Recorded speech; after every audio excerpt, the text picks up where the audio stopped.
Diba gusto nyo ako mag-voice over? Oh, eto, kahit maingay yung background ko, pala kayo dyan. Ito nga, at sobrang aga, juice yung iinumin ko.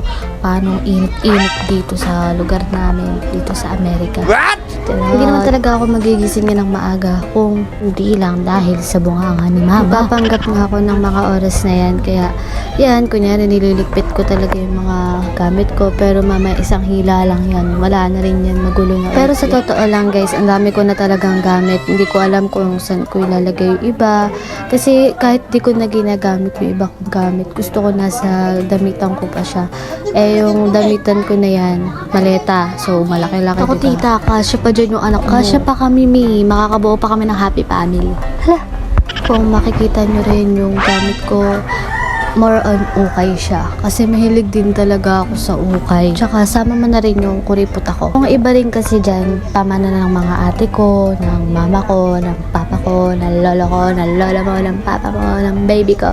Charot. Kung makikita nyo pa yung iba dyan, yung gamit ko, di ko pa nagagamit. Katulad niya nung belt ko, di ko pa yun nagagamit. Yun lang, ewan ko, kasi bila ko ng bilit, hanggang di ko na magamit, nabubulong. Yung iba, bili ba naman bigay ng ex ko. Siyempre, iba, tatago ko pa.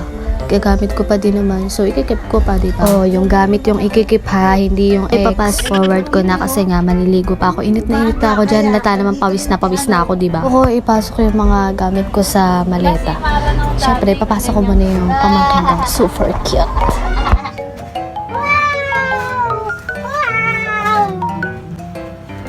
Balik muna kita sa nanay mo at tigong-ligo na ako, be.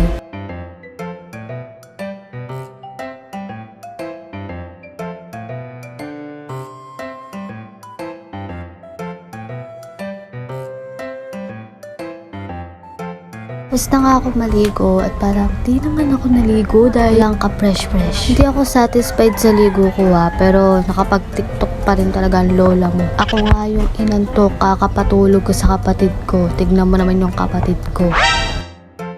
Minsan talaga ayoko na lang magpatulog kasi ako talaga yung inaantok pag nagpapatulog ako ng bata. Inin nyo, mga lola ko, ganyan din kayo, diba? At tignan nyo talaga tong kapatid ko na matirok, o diba? Hindi talaga natutulog, tapos ang bilis nang nakagising. Kasi yari nga naman siya kay mama. Pagkagising nga ng lola mo, syempre tulala mo na siya. Kasi kakain siya nang alam niyang hindi kaya ng tiyan niya. Tulad pa ganito. Isa din ako sa mahilig sa saging, kaso sobrang selan ng tiyan ko. Pag kumain ako ng saging, tas kakain pa ako ng ibang pagkain. LBM na naman ang lola mo. Tapos inabot sa akin ni mama yung maruya na merienda ko pala kasi bumili sila ng tulog. Wait, there's more kasi may niluto pala silang biko. So, kumuha daw ako, sabi ni mama, kasi pinaghatian na nila yun ng mga PL, yung sa 4-piece nga, mga leader. Tignan nyo naman, diba? Mukha talaga siyang masarap. Siyempre, masarap talaga yan. So, ayan, titikman na natin siya.